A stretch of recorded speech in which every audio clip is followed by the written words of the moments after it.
Hello and welcome. I'm Dr. Joanne Lasosky, journalism educator and author. We are back to discuss issues of importance to the South Caucasus.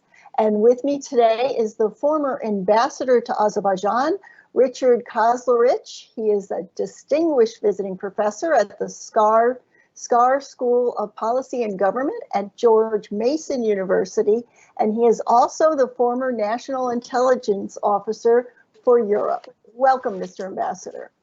Thank you. Really good to talk to you and to be here, and wish everyone who is viewing this, who is celebrating Nowruz, yes, happy holiday.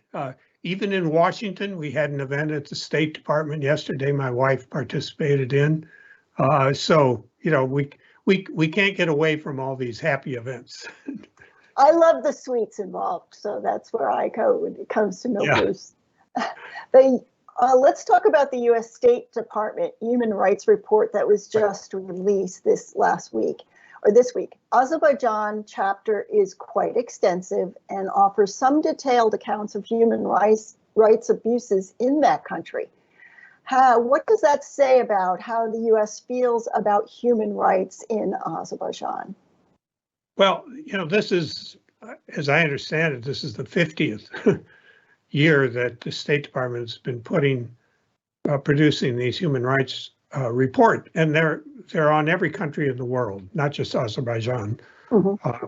But so, you know, if you want to look at Armenia or Russia or China, you know, there's a chapter that follows the same format that the one on Azerbaijan is. So from my time where I was involved in the embassy producing the human rights report till this, I've had an opportunity to see a number of these reports. You're right, it's very extensive, very detailed.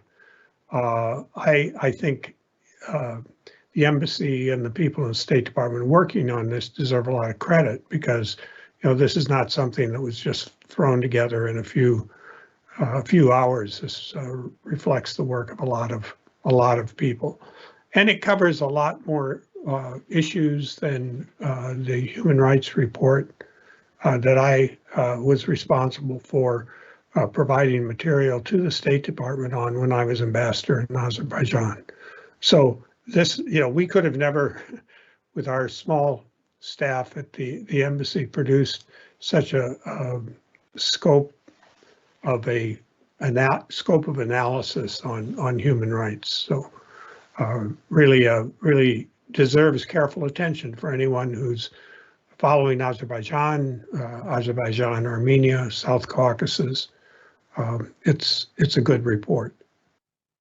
But the report is much more extensive than not only you could have done, but maybe you would have needed to do. Has human rights gone downhill since you were ambassador in Azerbaijan? Well, yeah. One person's view, and I would say, yes, that's the reason. I think what troubled me as I read the report was the amount of violations of human rights across the board that are continuing in Azerbaijan today.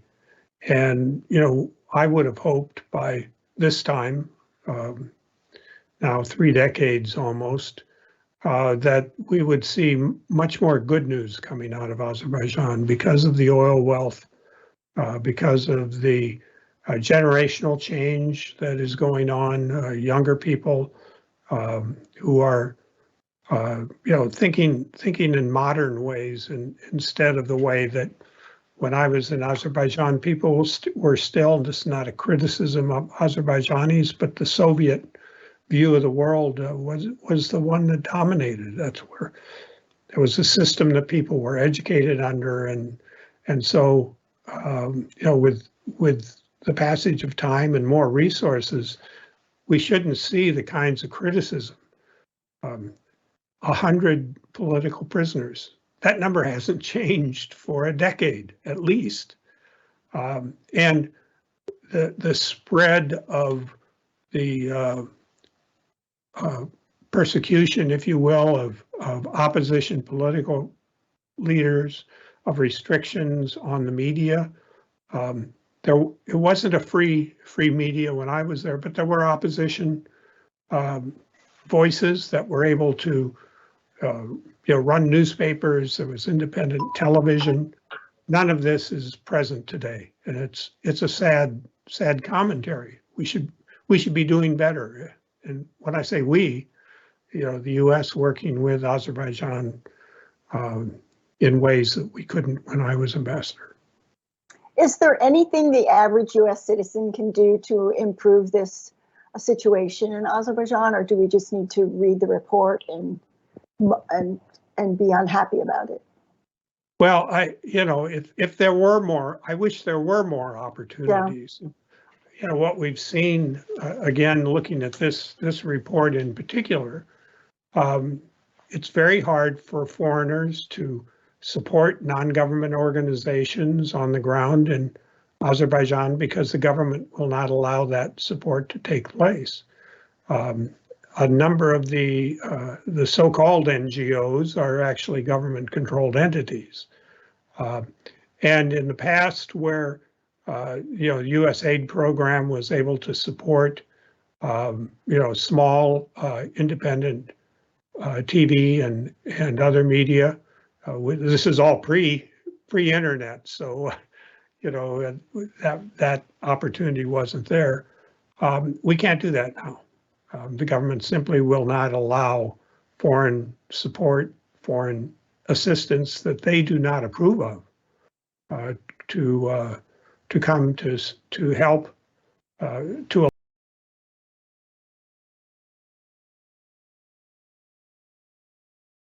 improve their freedom of expression. So it sounds like getting the report out is probably important. I have a follow-up. Also coming up this month, the U.S. State Department is having its 2023 Democracy Summit in Washington, D.C. Now, looking at the list of invited countries, I see that Azerbaijan is not invited for a second year in a row. Now, what does that tell us about what the U.S. is thinking about democracy in Azerbaijan? Well, that's another sad development. In 1995, when we observed the elections, we were very critical of the then Haydar Aliyev government in how the elections were conducted. You look at the report and you see things have not changed. The recent parliamentary and elections, I'm going to get the dates wrong, but somewhere in the 2018 period, 2020 period, there were presidential elections. I think maybe I've got the order wrong.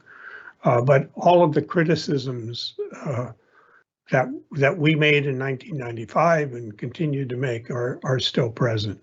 There is no space in the political process for any more than the YAP party and parties that are associated with it.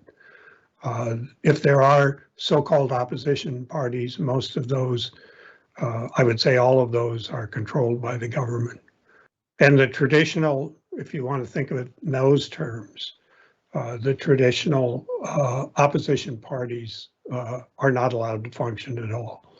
There's this new law that was passed, I think it was actually the end of last year, which supposedly is to, support democracy in Azerbaijan and actually put more restrictions in terms of what it would take for a party to be registered, the need to re-register the party periodically, and it's sad to have to say that we continue to be in this pattern of oppression, both politically and socially in Azerbaijan. That's not where we would like to be. And I think, that's if you want to know why Azerbaijan wasn't invited to the, I guess it's next month or next week, excuse me. Yes. To the Democracy Summit. I think all you have to do is read the the human rights report. I mean, that is as good an explanation as you'll have. Now, a follow-up, Georgia has been invited to the Democracy Summit, despite the former Georgian president, Saakashvili, being imprisoned and treated very poorly in prison. I don't understand how the State Department can justify inviting Georgia and not Azerbaijan. Well, that's the question that gets raised all the time, and not just, in terms of the countries in the region, but worldwide. I mean, I haven't looked at the list of countries invited, but I'm sure there are countries who would say, well, why is this? Why is my neighboring country, who does everything wrong when it comes to democracy, getting an invitation, and I'm not? The Georgian situation, I don't know. I'm not sure whether I feel worse about Azerbaijan than I do about Georgia, because Georgia was our hope, for democracy to actually take root and prosper. And I think because of the involvement of Russia, quite frankly, to be very clear about this, they've supported political forces that are not working as previous Georgian governments were, on building democracy, and most importantly on developing a relationship with the European Union. Saakashvili's treatment, is horrible.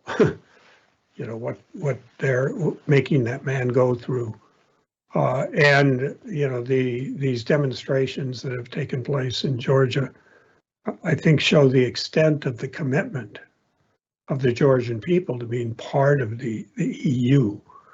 I hate the expression of iconic photographs, but I think one that has become an iconic photograph from Georgia are the people demonstrating in the streets of Tbilisi, waving EU flags and being attacked by water cannon from the police. I mean, that's not a very good situation. So yeah, I wouldn't try to defend that. I'm not sure at this stage that I would, just given what's been going on in Georgia, I would have invited them, but I can't answer your question to give you a good rationale for that. So more about the State Department. The Secretary of State, Antony Blinken, called President Aliyev this week, in fact. The report of the call says that Secretary Blinken reaffirmed the importance of reopening the Lanchin corridor to commercial and private vehicles.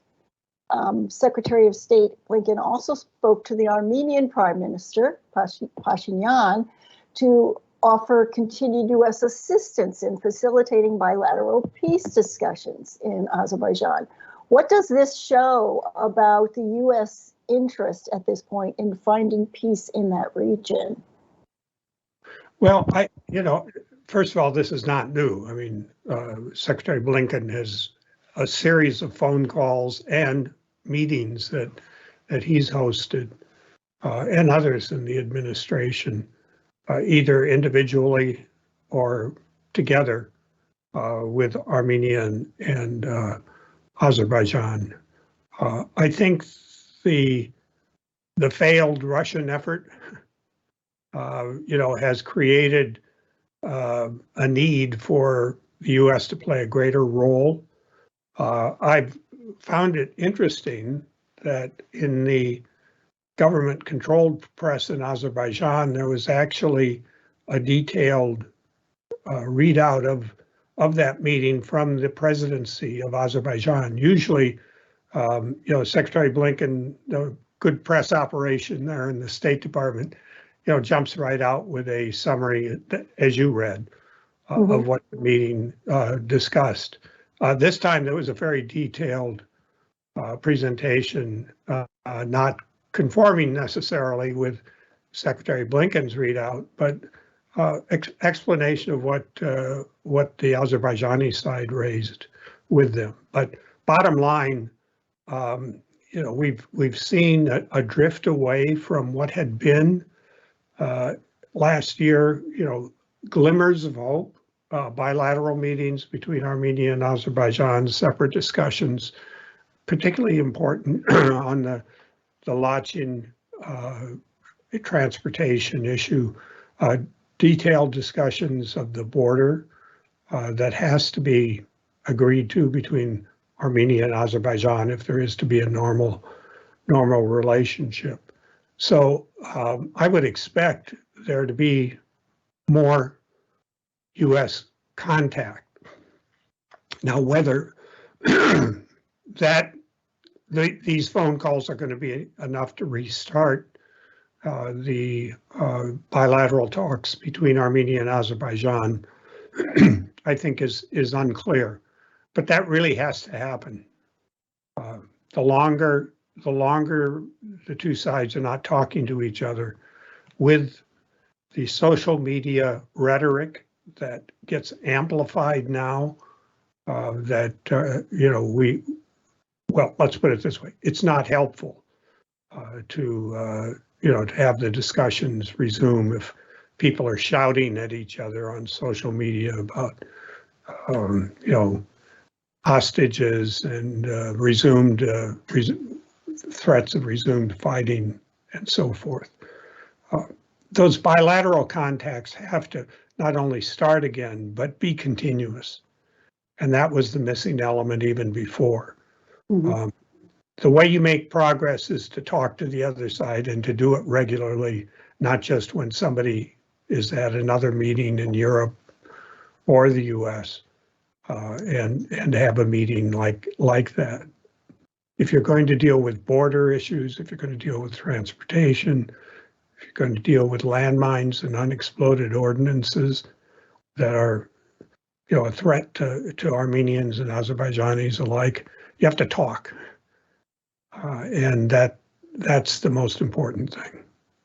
Now, the Russians might disagree with you as far as them being a failed peacekeeper, because Russian Lavrov has met both with, has gone to Azerbaijan and Armenia and met with the president and foreign minister, and also the foreign minister of Armenia Lavrov is saying that foreign minister from Armenia will be attending the talks in Russia, because Armenia didn't attend them in the past. They've been sort of frustrated with Russia not attending, but now Lavrov is saying that all the foreign ministers will be there.